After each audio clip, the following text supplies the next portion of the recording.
So I think we should probably get started. I'm Lawrence Austin, Dean of Osgoode Hall Law School here at York, and it gives me great pleasure to welcome all of you to the Emet lecture for 2011.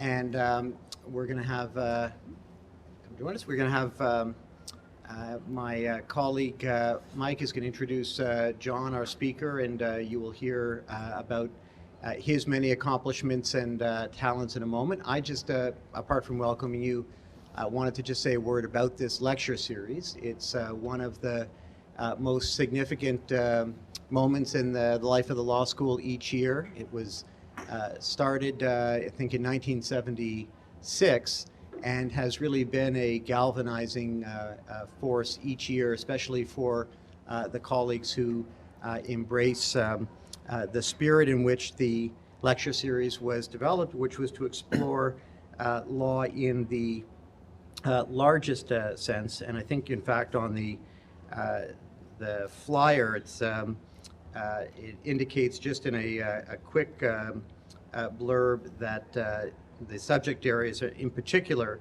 are religion, ethics, culture, and history in the development of the legal system. So I think it would be hard-pressed to find a topic of significance that we could not somehow cabinet in there. But the topic for today around dignity and the foundation of human rights is clearly central to so many of our various pursuits and work in an area that I think you would be hard-pressed not to find compelling at this moment in time. Or Emet itself, which means the light of truth, I think, is something we take to heart. And if you look at the list of some of the people who have delivered this lecture over the years, and I'm not going to mention them all, but people like John Gardner and Janet Halley, Duncan Kennedy, and Derek Bell, Martha Minow. This is a group of some of the most significant scholars in law, in philosophy, and we take it very much to heart when leading scholars around the world take time out of their life to come here and join us. So, John, I want to start by thanking you very much for being with us, and all of you for coming. And I believe we're going to have a short reception afterwards as well. Hope you stay and take the opportunity to mingle. And with that, let me call on Mike to do the formal introduction and to also have a chance to talk through when the lecture and question period will happen. So again, welcome. I look forward to listening to some thought-provoking comments and having a chance to explore them with you. Thank you.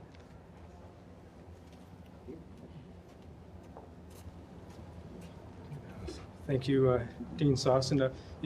One preliminary, you might have noticed that the microphones aren't projecting any of the sound, so this is more so for our recording of the event today. So once we do move to a question period at the end of the day, we'll be using mics to pass it around.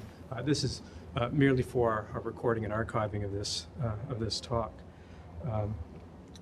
So I get the distinct pleasure of introducing our speaker for today, Professor John Tasioulas.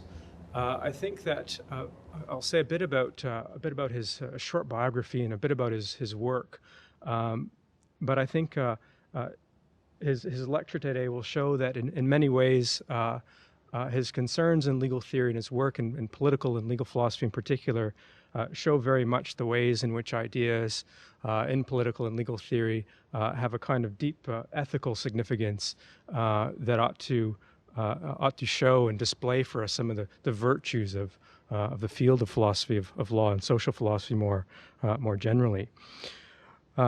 Now, before I highlight some of his important work and research, just a few words by way of his career. Early in his career, Professor Tasioulas taught at the universities of Melbourne and Glasgow before joining the University of Oxford as a reader in moral and legal philosophy and a fellow of Corpus Christi College, where he spent several years. Most recently, very recently, in fact, just in January, Professor Tasioulas joined University College London, taking up the prestigious Quain Professor of Jurisprudence one of UCL's prestigious endowed chairs.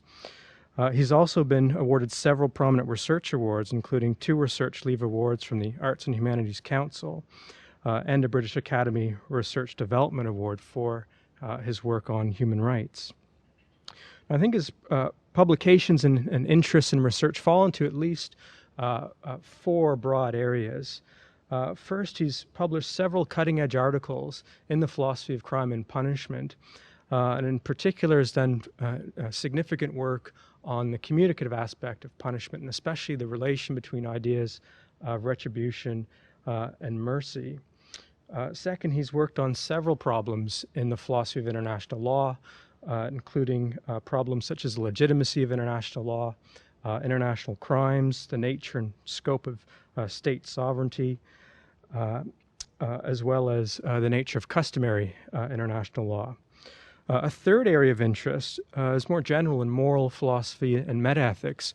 Here he's interested in questions and taking up work on the nature of moral wrongdoing and proper responses to moral wrongdoing.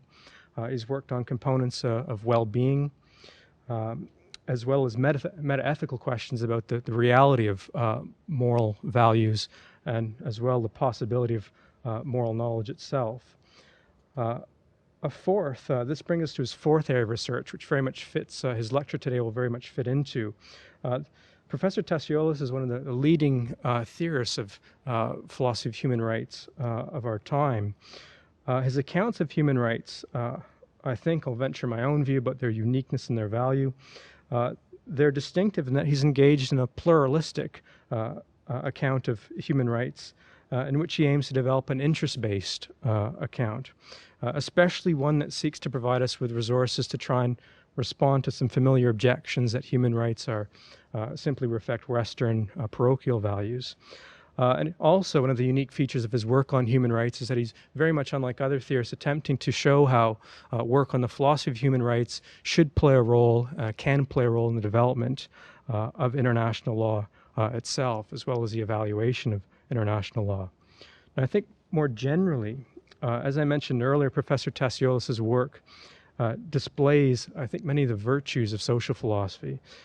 For anyone that's read his work across the 4 areas, which are all related and take up many different interrelations in his work, from reading his work, it's not difficult to gain a clear appreciation of just why the issues they present matter. And it's also not difficult to observe what careful and sustained critical thought can bring to the understanding of issues of punishment, international law, and human rights, and even, those will test this today, perhaps even their resolution. So please join me in welcoming Professor Tasioulas, whom we're very honored to have us with today to give his lecture. Thank you.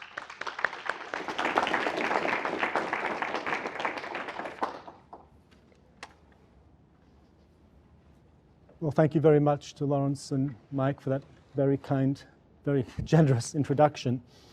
It's a great pleasure to be here and an honor to be invited to give the Emet lecture. I was looking at the previous lecturers in the series, and there are some very distinguished names, some heroes of mine, intellectual heroes of mine. So it's rather daunting, but also for the same reason reassuring, because I guess I know that no matter how things work out today, the overall average level of the lecture will remain quite high. Anyway, let's test that hypothesis. So, during the last decade, after a long period of neglect, philosophers increasingly turned their attention to human rights. Of course, when philosophers attend to any subject matter, it's characteristically in the mode of disagreement. But human rights provoke disagreement well beyond the philosophy seminar room. And I'm not referring only to political or legal disagreements. There are also deep divisions amongst historians about the origins of our concept of a human right. In a recent book, the American historian Samuel Moyn contends that the concept of a human right only emerged as a real historical force in the late 1970s, well after the Universal Declaration of Human Rights. At the other extreme, the distinguished medievalist Brian Tierney interprets our concept of human rights as strongly continuous with the natural rights tradition, a tradition that according to Tierney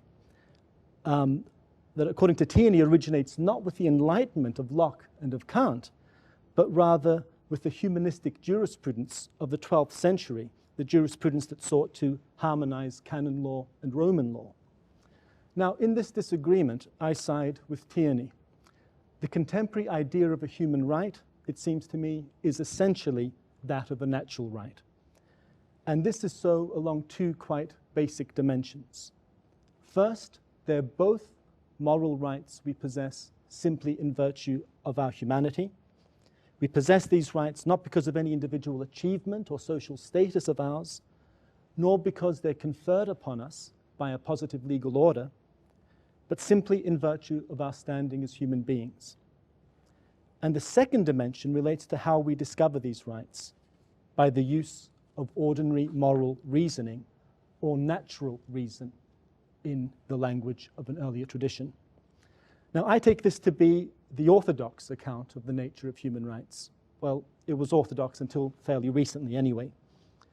On this view, human rights law and practice is best understood as largely the enterprise of seeking to realize moral norms of human rights through legal and political institutions. And that's why the Universal Declaration of Human Rights is indeed a declaration. It bears witness to moral human rights that pre-existed their political or legal recognition. So why do historians like Moyne perceive a rupture between contemporary human rights culture and the natural rights tradition? Well, one reason is that they regard human rights as norms that place constraints on state sovereignty, and that these constraints have an international institutional dimension, which is only a very recent development.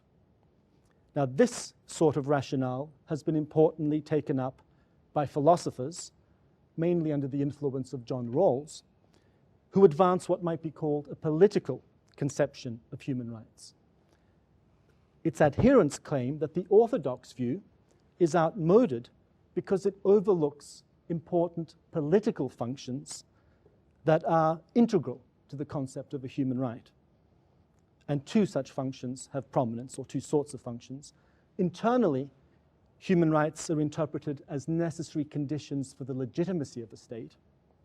Unless a state complies with them, its laws will not bind its subjects.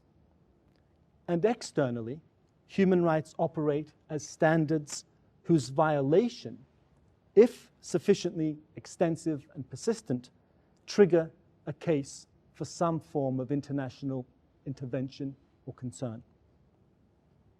Now, I don't deny that human rights often have significant political implications, including implications for the justifiability of intervention or the legitimacy of states. But I find it misleading to say, in Charles Beitz's telling encapsulation of the political view, and he's another defender of it, that human rights are, as he puts it, revisionist appurtenances to the state system. Consider anarchists who reject the legitimacy of the state, or advocates of cosmopolitan government who wish to transcend the state system altogether. Both may coherently appeal to human rights to justify their positions. In fact, they do.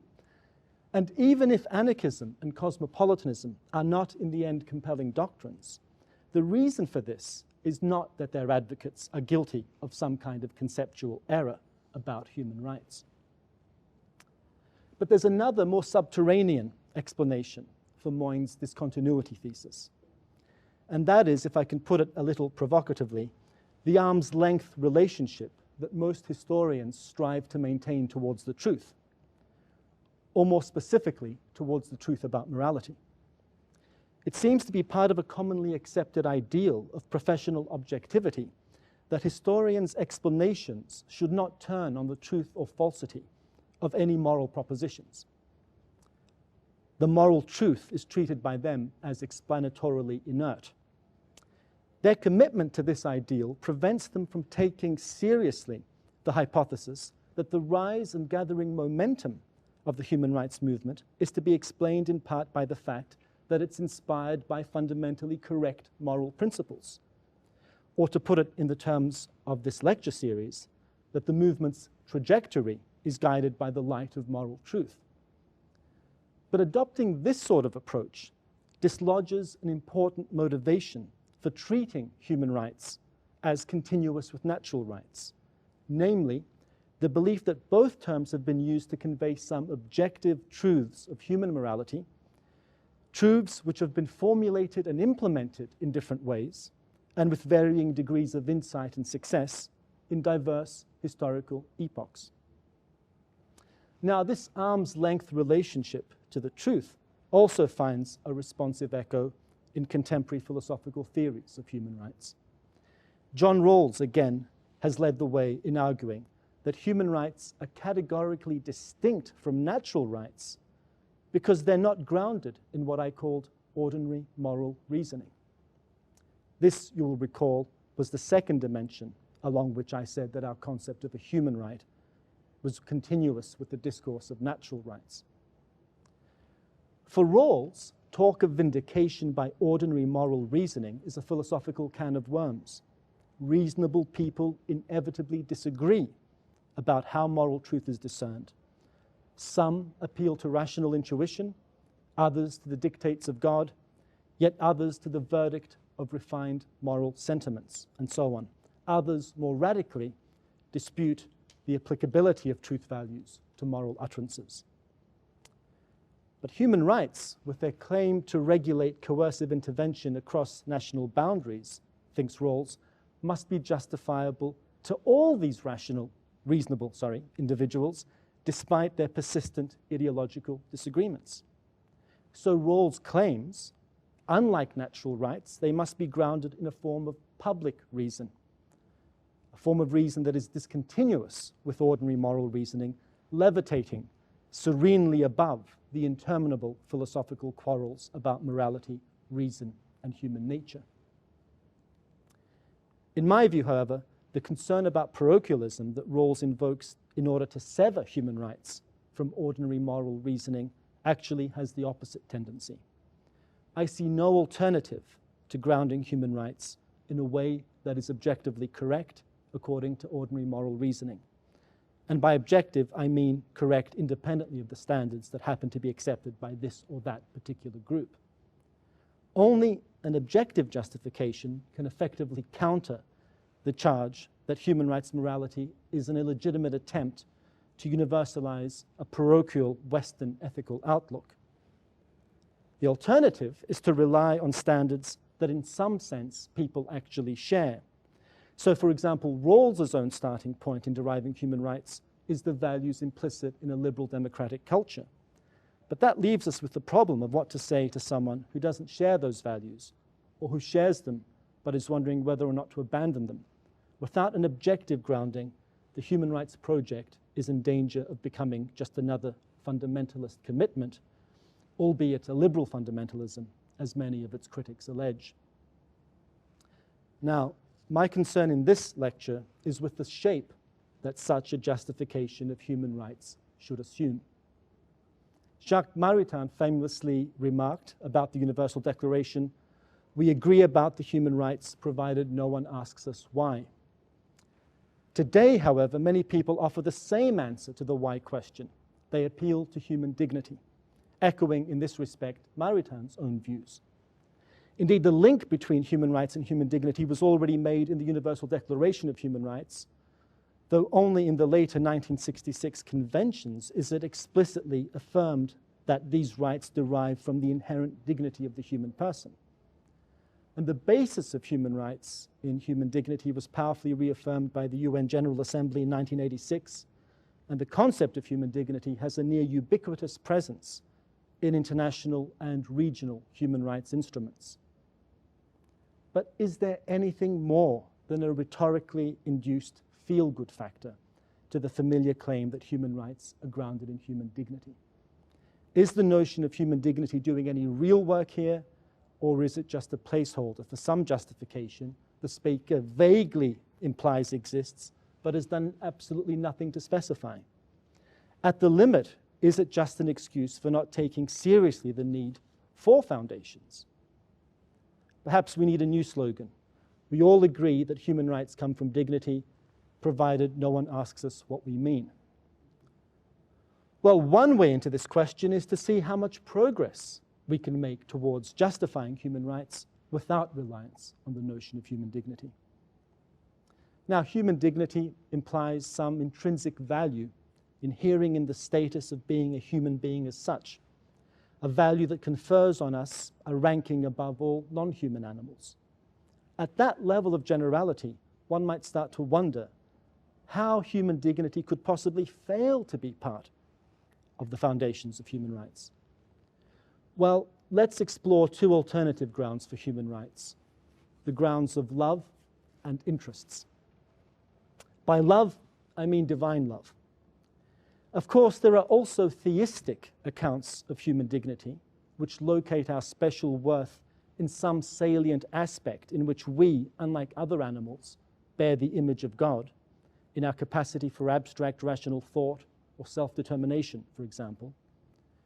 But this approach doesn't embrace members of the species Homo sapiens who were born without these capacities or who have subsequently lost them. But if human rights are rights possessed by all human beings, how can our godlike status confer rights upon those with severe mental disabilities, for example?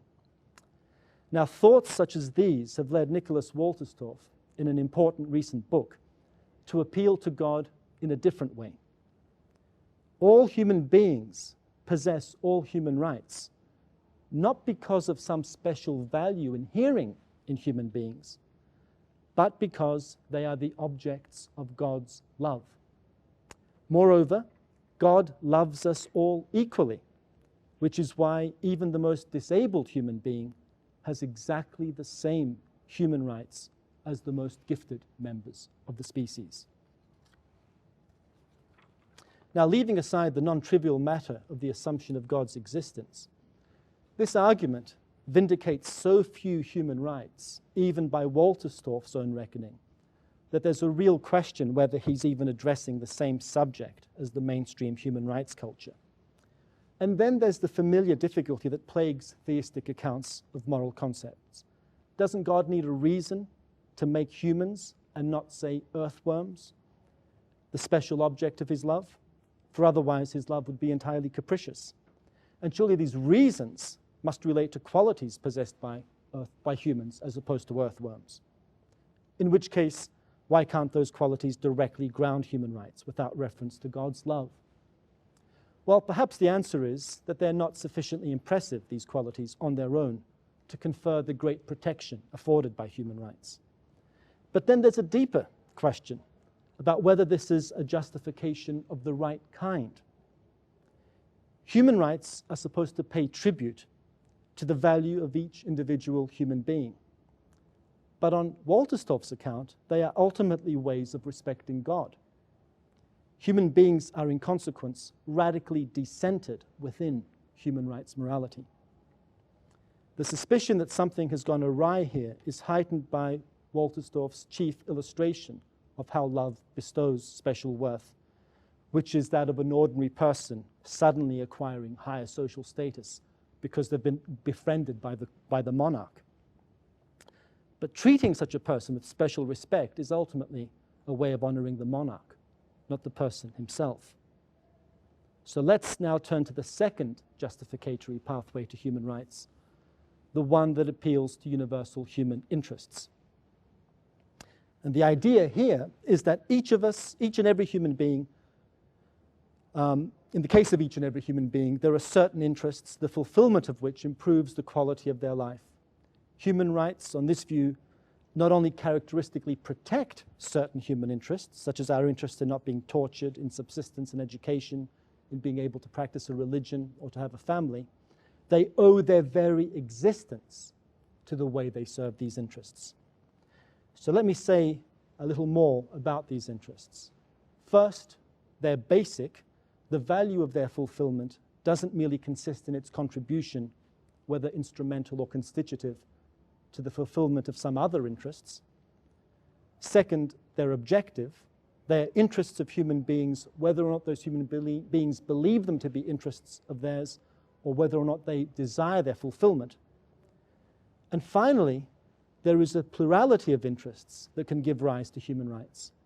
In grounding human rights, we can avail ourselves of a diversity of human interests, provided they are genuinely universal interests in knowledge, friendship, play, achievement, autonomy, and so on. Now, it's vitally important to stress that this interest-based approach does not simply identify human rights with universal interests. It doesn't say human rights are universal interests. It's not that such an identification is utterly implausible. After all, it would offer a benign way of explaining the endless proliferation of human rights claims. And it would also provide a justification for items in key human rights instruments that are often derided by philosophers, such as the infamous human right to rest and leisure, including reasonable limitation of working hours and periodic holidays with pay. Still, identifying human rights with universal interests is, I think, a mistake. Interests belong to the domain of prudence or well-being, which concerns what makes a life better for the person living it, whereas human rights are a certain kind of moral standard. Our interests can be set back in all sorts of ways without any kind of moral wrongdoing being in the offing. Lawyers have long understood this, as the distinction between damnum and injuria attests. So the real question then is, how do we get from universal human interests to human rights if the two are not identical? And the answer on the interest-based view is, only insofar as universal human interests, in the case of each human being and without the added support of other people's interests, generate a duty to serve those interests in some way. Hence, a human right exists when, in the case of all people, their individual interests suffice to impose duties upon others to serve their interests by securing the object of their right. The object may be clean water, a fair trial, freedom from torture, basic education, depending upon the particular right in question. So this is the interest-based view of moral rights, familiar from the writings of Joseph Raz and others, but extended to human rights. So the vital consideration is the duty-generative capacity of individuals' interests. And duty here has to be understood in a quite specific sense. A duty is not just a reason to do something, not even a moral reason, but a specific kind of moral reason. It's categorical in that it applies to us independently of how we happen to be motivated. It's exclusionary in its force, meaning that when it applies, it puts or neutralizes certain other countervailing reasons that otherwise might have applied. And finally, it's a reason whose transgression merits an array of moral responses, such as resentment on the part of the victim, guilt on the part of the perpetrator, blame, sometimes even punishment on the part of third parties. So we're now in a position to see how the interest-based approach captures a phenomenon that eluded Wolterstorff, namely the status of the right holder as the ultimate source of the moral claim embodied in his right. The duties associated with rights are directed, they are owed to someone, the right holder, so that if the duties are violated, the right holder is in a special position to be aggrieved, to feel resentment. And the reason for this is that the duty has its origin in his interests alone. This contrasts with some duties, such as the duty to be charitable, which are owed to no one in particular, and hence are not associated with rights. Now, someone might object that all I've done so far is spoken about interests on the one hand and duties on the other. But when exactly are anyone's interests sufficient to impose duties on others? Well, here I think it has to be admitted that there is no general and easy to apply formula that enables us to cross the Rubicon from interests to duties. This is perhaps just a limitation of philosophical argument, given the level of abstraction at which philosophers customarily operate. And it confirms something that hopefully we already knew, that a doctorate in moral philosophy cannot compensate for the lack of a decent moral upbringing or for the capacity to bring sound moral judgment developed and refined through relevant experience.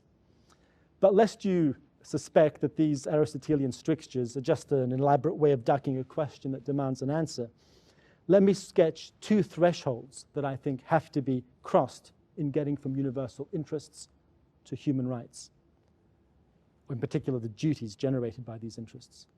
And in doing so, I'll take as my focus the supposed right to be loved. And by love here, I don't mean brotherly or charitable love, but romantic love. Who can deny that love in this sense is one of the most life-enhancing aspects of human existence? But does it follow from this that it's a hugely important human interest, that anyone is under a duty to love anyone else, that there is a right to be loved? Well, at the first stage, the first threshold, we consider only the putative right holder's interests as a right holder in judging whether there is a right to be loved. And the question is it possible for each and every right holder to serve the relevant interest through a duty to love? And the answer appears to be no. And that follows from the very nature of romantic love. It's not merely that feelings of romantic love are not manifestly under the control of their subjects. After all, a modern-day equivalent of the potion in Midsummer Night's Dream might be invented. Rather, the idea is that the way romantic love serves our interests is inconsistent with its being motivated by or subject to assessment in terms of moral duty. Romantic love, we tend to think, is valuable as a freely bestowed gift, a spontaneous expression of the lover's own deepest desires, rather than something one is obligated to deliver and blamable for failing to do so. In making romantic love an object of duty, we do violence to its nature. The supposed right holder stands to receive only a pitiful imitation of such love rather than the genuine article. Now, even if you're unpersuaded that the right to be loved fails the first test, there is a second threshold to be passed, a threshold that I call a threshold of feasibility. And here we register the implications of the putative right on the interests of would-be duty bearers and on our ability to realize other values that have a claim on us. Even if I'm wrong and romantic love could, in principle, be a matter of duty, we may reasonably conclude that no such duty exists because the burdens imposed by such a duty on potential duty bearers and on our pursuit of other values, including other human rights, is excessive. Clearly, it would be unduly intrusive in ways too obvious and various to spell out, to lumber people with an obligation to love others. Now, someone might object that the example of the supposed right to romantic love is too outlandish to serve any valuable purpose. To such a critic, I'd be inclined to suggest that they've not been paying sufficient attention to how outlandish contemporary human rights discourse can be. Moreover, reflecting on unusual cases helps bring into focus conditions that might otherwise go unnoticed. And these conditions rule out some rights that figure in leading human rights instruments, such as the right to the highest attainable standard of health, which is set down in Article 25 of the Universal Declaration. On any literal interpretation, and here I mean literal, this right fails both thresholds. First, it's not possible for it to be an object of duty. One's level of health depends upon one's own decisions in a way that prevents it from being a duty on the part of others to secure a high level of health. But even if we adjust the right's content so that it refers not to health, but to the provision of health care, it would stumble at the threshold of feasibility, since it would entail excessive costs, including unacceptable sacrifices in our capacity to meet other human rights. And in any case, going back to the original objector, a right to romantic love is not really quite so outlandish. In fact, I believe that there is a human right that goes by that name, but it has a different content from the right I was discussing. It's not associated with positive duties to love, but it does impose negative duties not to obstruct others in their pursuit of love, and it explains why anti-miscegenation laws are human rights violations. I believe a similar conclusion holds for the human right to health care properly formulated. So, does the interest-based approach provide the beginnings of a satisfactory account of the foundations of human rights that completely dispenses with human dignity?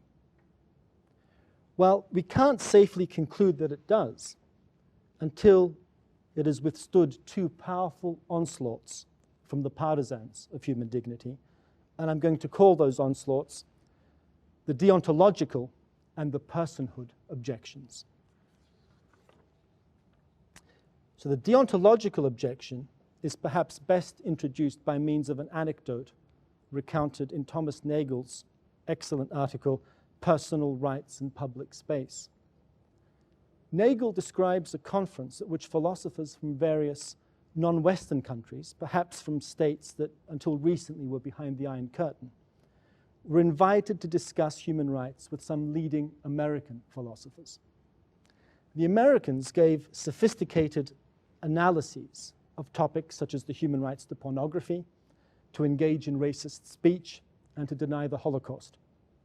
In time, the non-Westerners became increasingly disgruntled, eventually complaining to their hosts, "Why are you discussing these trivial matters when in our countries basic civil and political rights are not secure? In what sense, indeed, is a right to racist speech even part of the same topic as the right not to be tortured or persecuted for one's religious beliefs?" Now, Nagel admits this is a good question, but he insists that the fact that the non-Westerners were disposed to press this question shows that they had not yet fully grasped what human rights are. They supposed that human rights must be grounded in how they serve important human interests. And they couldn't see pornography or racist speech as an important human interests.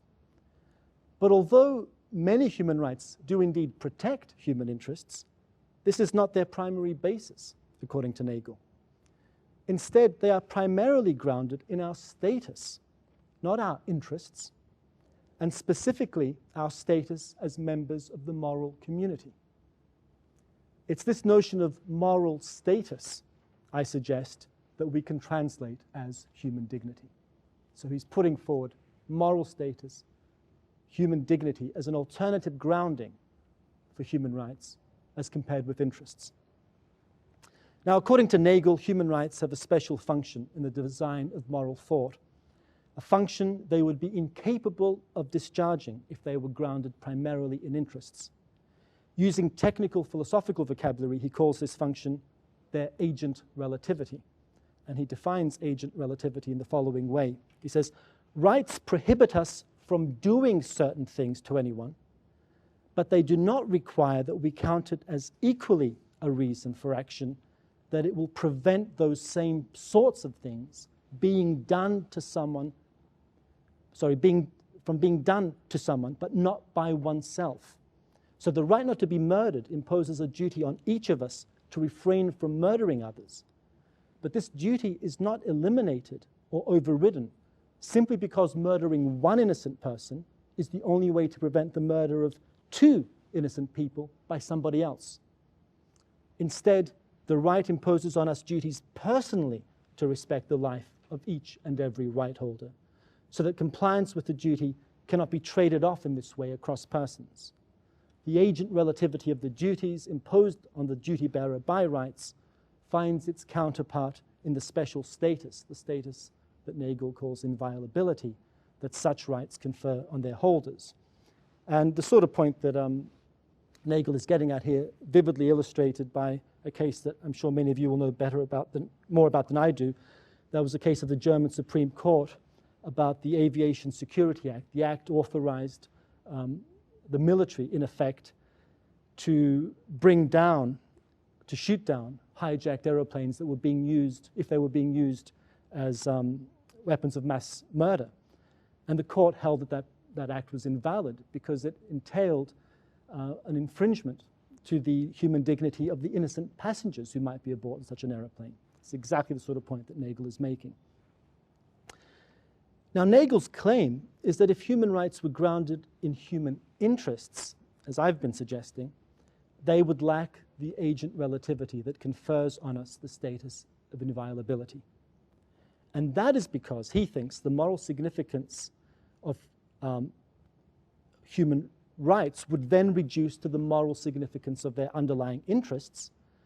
And the moral significance of interests is essentially aggregative.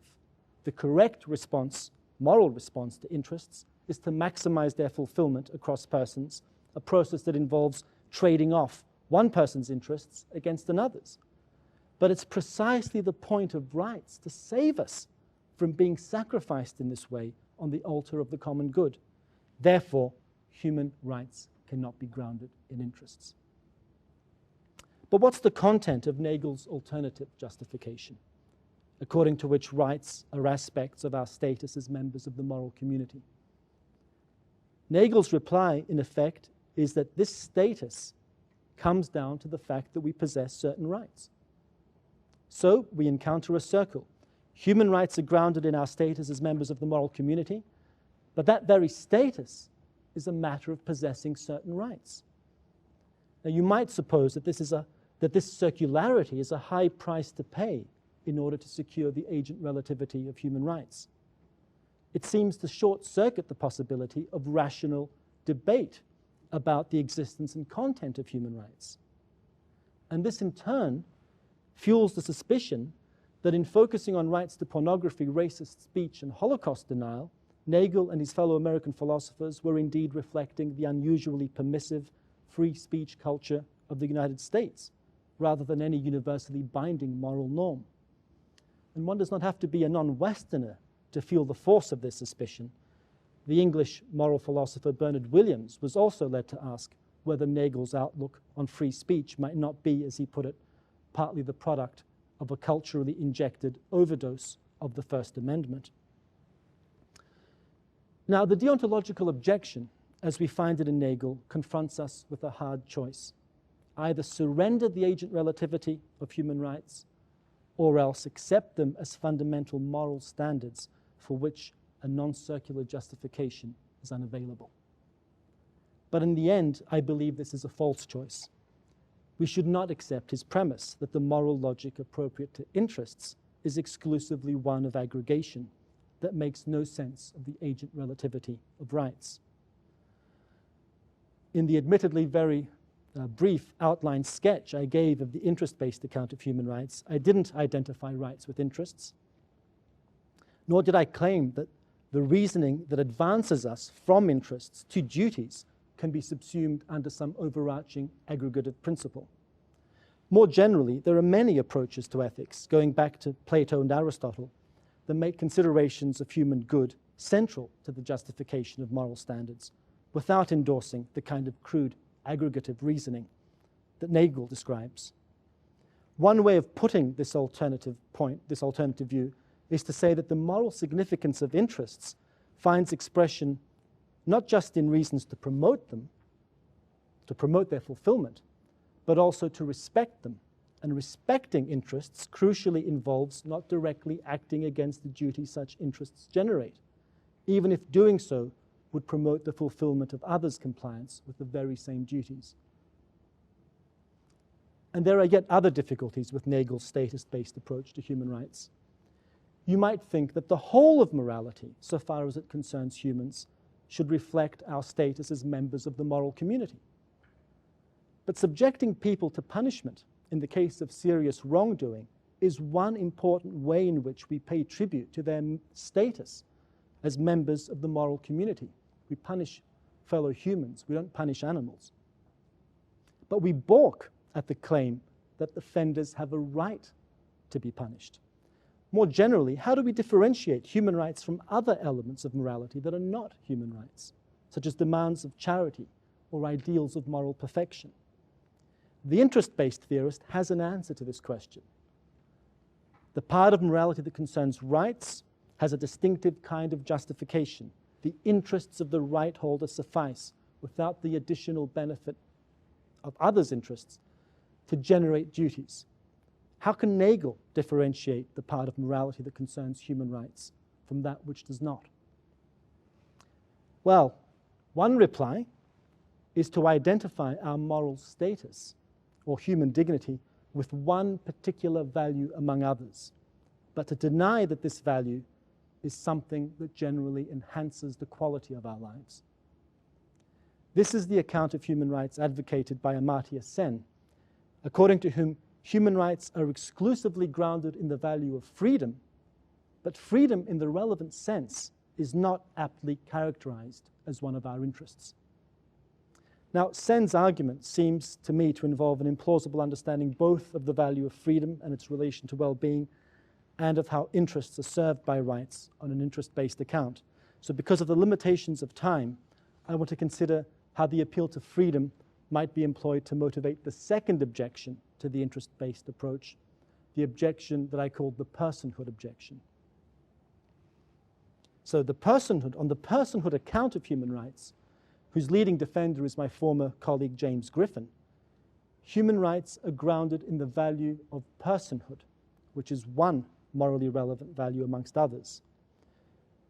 Persons are normative agents with the capacity to choose a conception of the good life from a range of valuable options, so Griffin calls this autonomy, and to pursue their choice unhindered, what he calls liberty. So autonomy and liberty are the values of personhood, and they exclusively directly ground human rights. Personhood distinguishes us from non-human animals, hence it offers a salient and historically resonant interpretation of human dignity. Now, the personhood account opposes the deontological view, like Nagel, because it conceives of personhood as an important set of interests. Autonomy and liberty, says Griffin, are interests of ours. But it also opposes the interest-based view that I developed because it only allows the values of personhood, autonomy and liberty, directly to ground human rights, but not other universal human interests, such as achievement, enjoyment, knowledge, or the avoidance of pain. Now, a serious problem, it seems to me, with the personhood view is that it issues in counterintuitive and precarious justifications of paradigmatic human rights.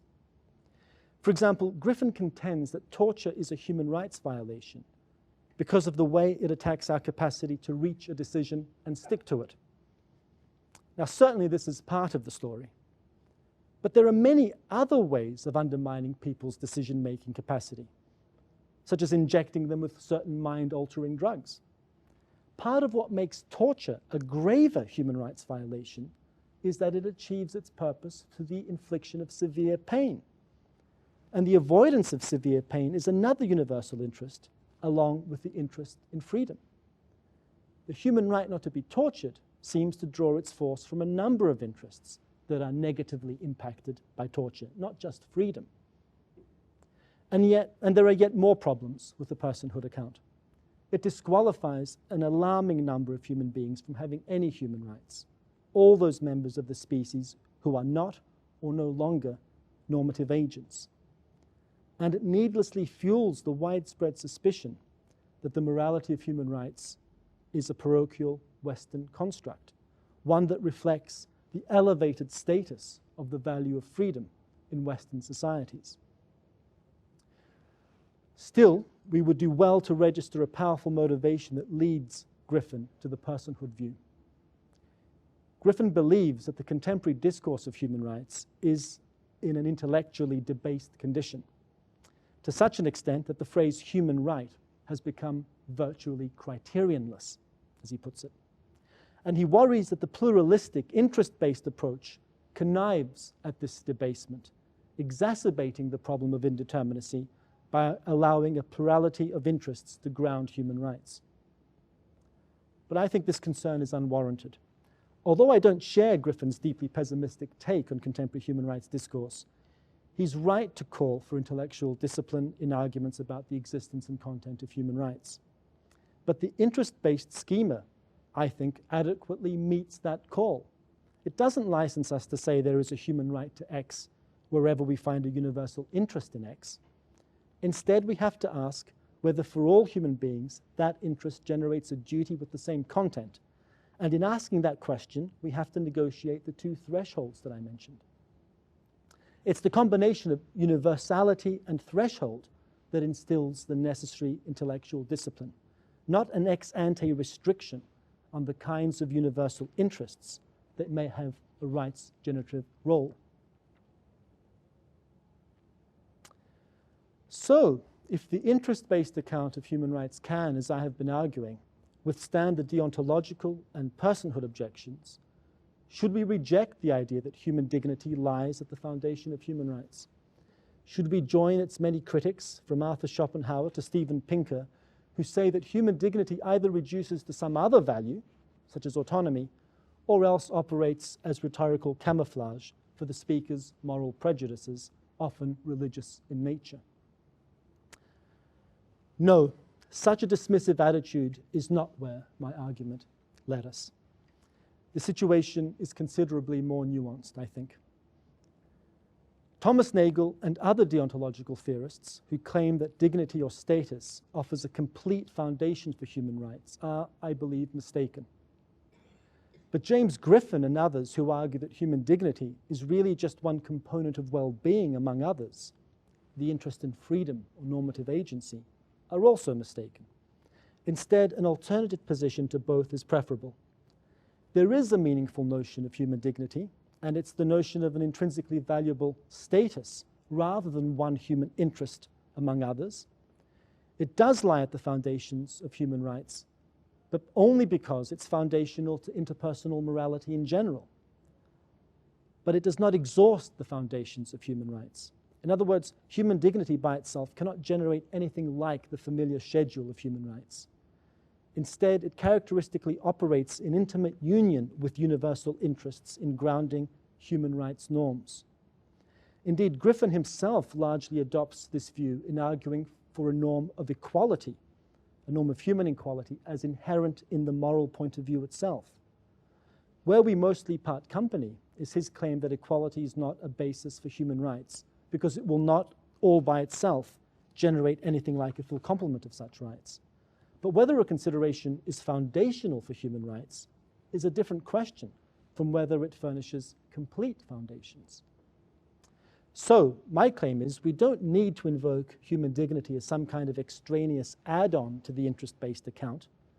Human dignity was already there in the interest-based account, staring us in the face.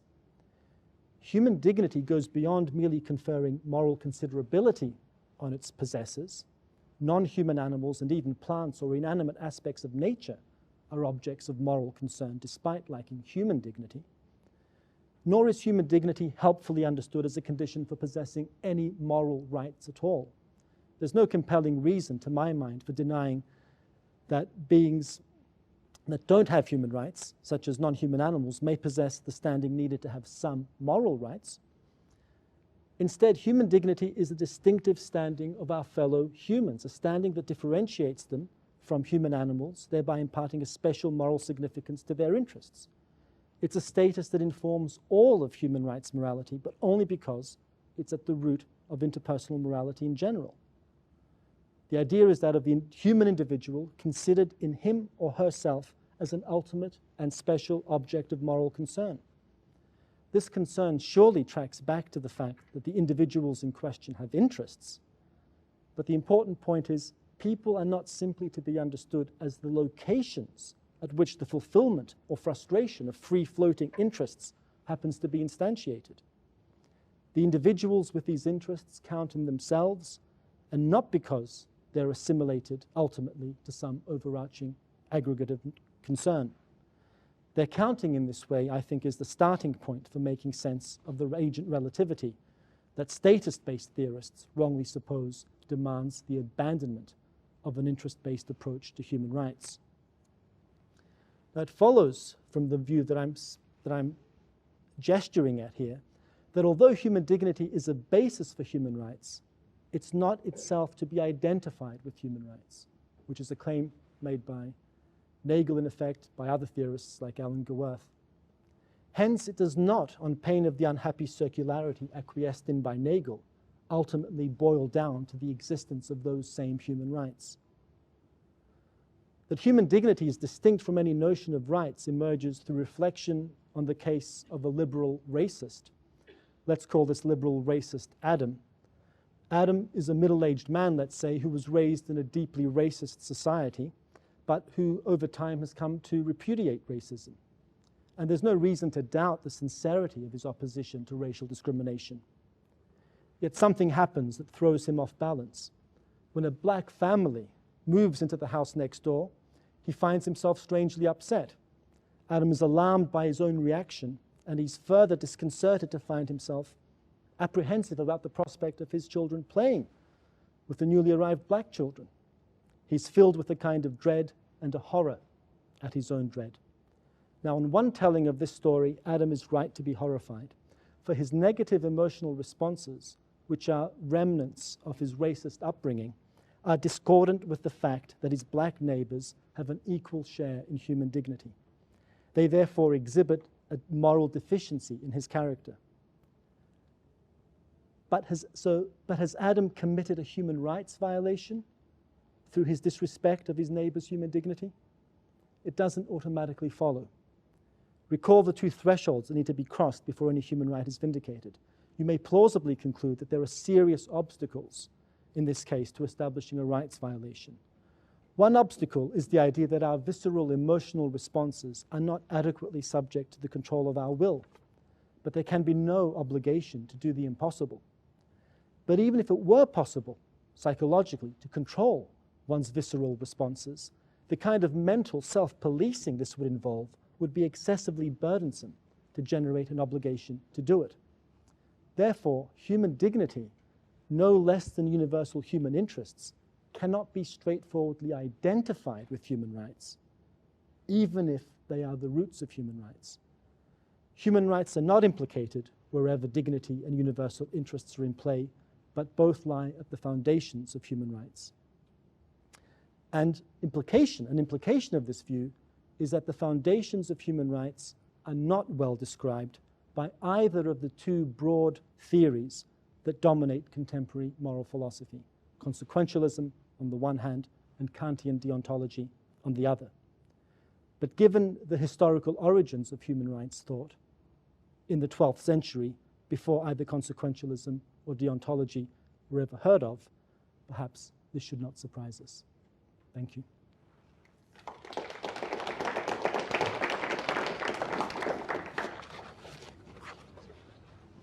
Thank you very much, Professor Tasioulas. We do have just a few minutes, about 20 minutes or so, for some questions now.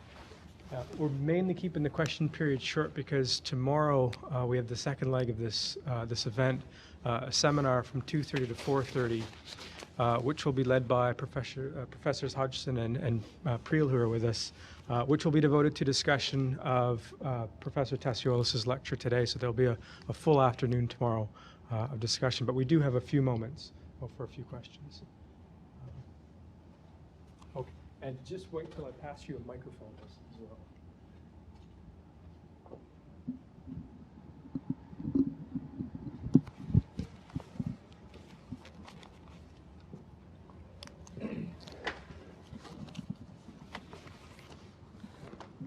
Thanks. John, thanks. This is a question that might be from the direction of the freedom-based account of rights. The interest-based account generates duties, but I think of associate rights more with permissions than with duties. So if I have a right, typically, on my understanding, I have what I think Hart called a bilateral permission to make either of two choices. If I own a piece of land, I can exclude you from it, but I'm also perfectly permitted to allow you onto it. I would have said if I have a right to life, that means I have a right to choose to continue living, but I also have a right, I'm permitted to choose to keep on living, but I'm also permitted to end my life if I want to. Now, my right imposes a duty on other people not to take that choice away from me by forcibly killing me, but there's also other permissions. I have enforcement rights, which are also permissive. If you attack me, I'm permitted to use force to defend myself, but I don't have a duty to, because I'm also permitted to let you attack. And other people are permitted to come to my defense, but they don't have a duty to, I would have thought, in many cases. So I see the concept of rights as involving permissions at many points rather than duties. So I'm not quite sure what your view about that is. Do you think that there are more duties than in the picture I gave, i.e. bystanders have a positive duty to come to my defense if I'm attacked? Or do you think that the two thresholds generate all those permissions that I talked about as well as the duty you talked about? I think what I want to say is that there are broader understandings of the concept of a right. And in the work that I've been doing on human rights, I focus very much on claim rights. So rights insofar as they involve claims on others, claims understood as duties. There can be broader understandings of the notion of rights within a Hofeldian analysis that goes beyond claim rights, though Hofeld himself thought that rights in the strict sense were these rights with correlative duties. So it's a kind of restriction on the way I'm approaching the topic to say I'm focusing on these sorts of rights. And I'm not wanting to say there aren't also ways of using the word right that are much broader in the way you've described. But I think the really challenging part for me in your question is, even on my account, might there be something to the freedom-based account based in the thought that the right holder always has the option, in some sense, to waive the relevant duty? And I think that is a feature of a lot of rights, but I don't want to say that it's a necessary feature. That you might think in the case of the right not to be killed, for example, there might be only very, very stringent limits within which that could be waived. It's not a simple case of I can waive the whole content of that right, full stop. So even there, I'd want to say you've got to look at it piecemeal and see what role freedom is doing in particular cases. And even if freedom is pervasive in our understanding of human rights, it doesn't follow that it's the only value that's justifying those rights, which is the really strong objection that's being made. Can I just ask about the enforcement rights? Because Sure. claim rights are typically thought to be enforceable. That's a distinctive feature of them as against liberty rights. But the enforcement rights are just permissive, both, I think, for me as the defender and for bystanders who are permitted to come to my defense but don't have a duty to, I would have thought. But I'm not suggesting that duties are enforceable, are inherently enforceable. It's not part of my understanding. I mean, there are some people who want to say that if you mean by enforceable over and above manifesting the appropriate moral responses to its violation, I don't want to build that into the notion of a duty. Of a right. Okay. I mean, there are some people who want to say, well, it's distinctive of the rights that are human rights. One thing that's distinctive about them is that the duties are legally enforceable. But I think that's an unnecessary restriction. Thank you for that presentation. My question is more historically based.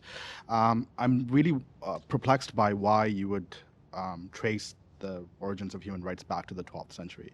And I guess, and my second question is, it relates to the whole presentation generally. Isn't this an issue of semantics that we're talking about here in terms of human rights generally, right? So, and I'm reminded of David Kennedy's recent piece in 2009 where he says, you know, we can sit here and we can theorize all we want, but what really matters is where the rubber hits the road, and the rubber never really hits the road here. It always hits the road somewhere else. And so I guess this question it relates to a methodological point in terms of, well, if the rubber hits somewhere over there, why are we doing a top-down analysis? Why not do a bottom-up analysis, which is something that you didn't really touch on in terms of, you know, I guess pinpointing the individuals that were critiquing the analysis that you were putting forth. Okay, so there are two issues there. One is your perplexity about my locating the origins of human rights in the 12th century. That just simply arises out of my reading of the relevant, albeit limited reading of the relevant historical material. I mean, if you could articulate what the perplexity is, I could perhaps try to address it, but it just seems to me that Brian Keane has done this magnificent job of explaining how the notion of subjective right emerges in the 12th century, that over and above the notion of something being right or wrong as an objective matter, the right thing to do, the wrong thing to do, we see the emergence of the idea that people have rights, subjective rights that they possess, which are partly explained by something's right or wrong. And these rights seem to be possessed in virtue of their being human, not in virtue of any particular status. But the point about semantics, I'm not really sure what you mean by the rubber hitting the road elsewhere. I mean, one thing you might mean is that philosophy isn't all that important as compared with actually being a human rights activist going out there and implementing human rights. But like most philosophers, I'm not very good with people or with doing practical things. So I've just got to make my contribution as I can make it in my particular area, right? It's not a reflection on what's more important, it's a reflection on what it is that I can do. But as for it being top-down, I would have thought the tendency of my talk was actually the opposite. What I'm trying to fight against in this paper is the idea that we have these moral theories called consequentialism or deontology, and that somehow these are general moral theories and human rights neatly fits into them. And my thought was rather, no, if we actually think about what's going on in the human rights movement, what's going on insofar as we find it plausible, that these two dominant approaches of our time aren't actually very effective. What's the appropriate approach? Well, one that starts off from piecemeal considerations about what makes someone's life worth living, as opposed to what damages their life. That doesn't seem to be particularly basing human rights in some overarching theory. It's saying, look, it's better to have a life with knowledge than a life of ignorance. It's better to have a life free of pain than with severe pain. It's better to have a life with a modicum level of health than an unhealthy life. Okay, that's better. When does someone fall under a duty? That's when we're in the realm of rights. And if it's so for everyone, then it's a human right. I don't see that as particularly top-down structure.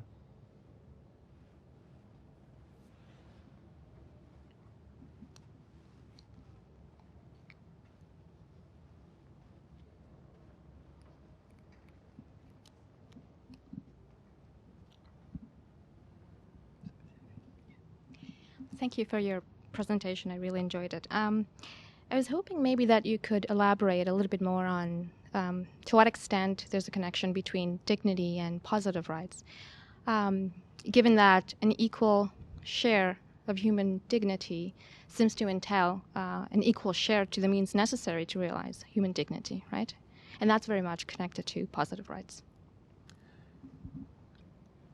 I wouldn't want to say that there's a special connection between dignity and positive rights. But what I do think is that if you have a schema that makes the combination of dignity and interests the foundational for human rights, then I don't think you'll have such great difficulty vindicating positive rights as might otherwise be the case. The people who tend to have a problem vindicating positive rights are those who think that it's somehow that the notion of a right must be grounded in something other than an interest.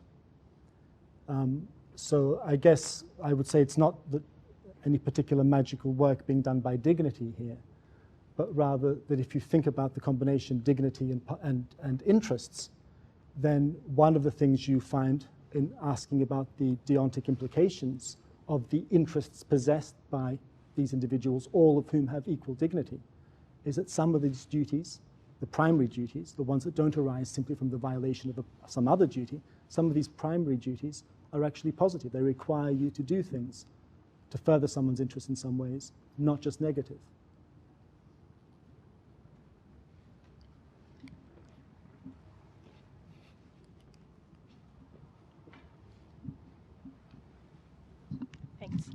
Thanks very much for that talk.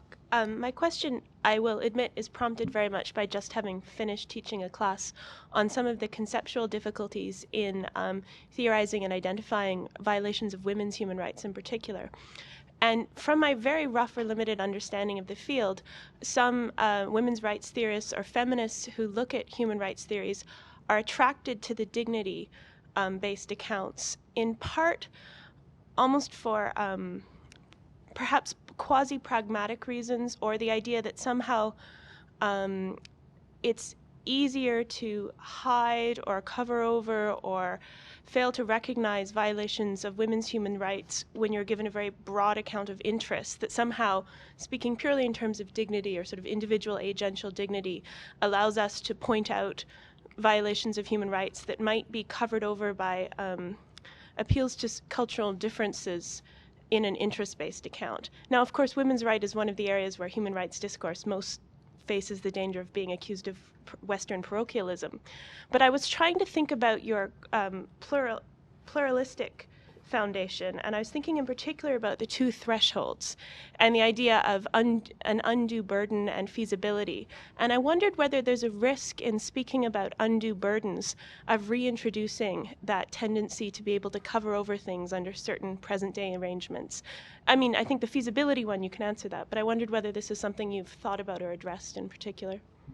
Thanks, they're excellent questions.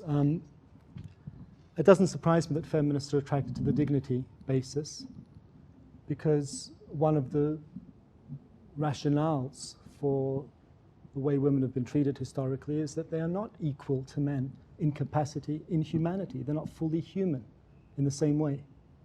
So that would be an obvious thing that you would concentrate on in vindicating women's rights, in the same way that if you were discussing racism, you would talk about, well, you've got to understand what's going on here is that certain people were not regarded as being fully human. And the same thing applies actually to why there hasn't been, why the notion of poverty has never been regarded as a human rights issue in the same way. There's this excellent book by Samuel Fleischacker where he says, historically, the poor were not considered as equal fellow. They were seen as some sort of inferior species to the rest of us. So it's not surprising, as I say, that feminists should be attracted to this rationale. My question would simply be, I don't think you'll get everything you need out of just that rationale. Why say, because dignity is important, that's all that's doing the work? It seems to me that's where you're going to run into difficulties. To generate the full amount, sort of kind of protection within human rights that you'd want to generate. Now, your other question was, is there a problem with my emphasis on sometimes these burdens being excessive? Can you say again what? Yeah, I mean, I suppose my question is more about whether this is something that's arisen in the literature, because one of the feminist objections to the interest-based theory is it allows for a sort of broad conception, a sort of broad cultural variation in our conception of human interests, that while generally sounds like very is an important thing, can allow for justifications and rationalizations of violations to women's human rights in the private sphere for many of the same reasons that you gave for why there couldn't be a right to romantic love, even though in that case I thought it was exactly right. Merely that there are certain kinds of human interests or relationships that are natural and viable and tend to involve the family and the private sphere that mean that we would violence to their very concept and also place undue burdens on individuals' pursuit of basic interests if we were to be a threat that certain inequalities and injustices to women or human rights violations. And so I just wondered, since you're trying to combine the two, whether you come across this, whether you thought that the pluralistic nature of your account allowed you to internalize. Yeah, I mean, I don't think I've got a sort of an answer I can give you just from a standing start. I think the two things I would emphasize. One is they genuinely have to be real interests, not regarded by some people as interests. An interest in a certain conception of a patriarchal family life is not necessarily a real interest of human beings. You'd have to see whether, in fact, it is life-enhancing in the way it purports to be. So there's the constraint on it actually being a genuine interest. And then something I didn't go into, we have to be very careful what we mean by an excessive burden. You know, is it excessively burdensome on the racist that he's got a black teacher? And does that impact on whether the blacks have a right to be teachers? No, right? So that's not the sort of consideration. A burden that arises from you not regarding someone as having equal dignity, who actually does have equal dignity, can't count against a right on the part of that person. So we've got to be very careful, both in specifying genuine interests and also what the burdens are that are in play. Even then, is it open to manipulation? Of course it is. But I think there's practically no kind of sketch of a framework for deriving human rights that you could give that wouldn't be open to self-interested manipulation.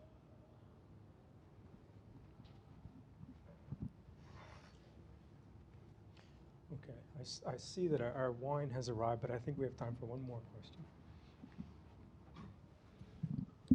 Thank you, John. My question is whether on your account, the interests that are sufficient to generate a human right essentially have to pass three conditions. They have to be universal, and then there are the two threshold conditions.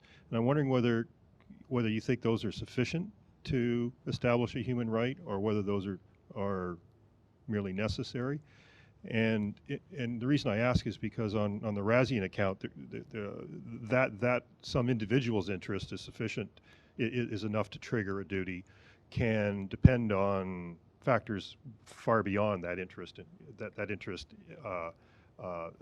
individual possesses. So Raz makes the point that free expression, for example, we have a right to free expression because of various social goods that render it such that giving this individual this right and with the corresponding duties it is sufficient to establish that will further, among other things, those social goods. So I'm wondering whether on your account of human rights, that kind of expansion of the factors that would go into determining whether the individual's interest is sufficient to generate a human right would include such things, or whether the notion of dignity of the human being of the person themselves restricts you to just considering that particular interest for that particular person. Good. Look, the general answer to that question is I only think that they're necessary conditions, because it's too ambitious to claim that they're sufficient. But I don't want to make room for the Razian move, because I think, and I'm not sure what the correct interpretation of Raz is on this. There's one interpretation of him that says the right is an individual right because it's justified by the individual's interests alone, but its weight can be greater than that individual interest would explain because of the way it serves the common good. So now the common good aspect goes to the weight rather than the existence. There's another interpretation that says, no, it's part of the existence.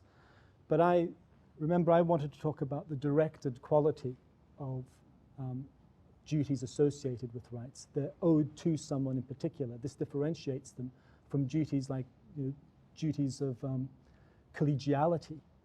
I may not owe you in particular a duty to be collegial to you, but the common good of us having a nice philosophy department, the shared interest we have in this creates a duty in me. It's an imperfect duty, not owed to anyone in particular. The way I'm drawing that distinction between perfect duties, correlative to rights, imperfect duties, is that perfect duties, correlative to rights, are explained by the right holder's interests alone. Whereas with imperfect duties, of course they serve interests, but it's typically a range of people's interests that go towards explaining why this particular duty exists. So I'd want to resist that move.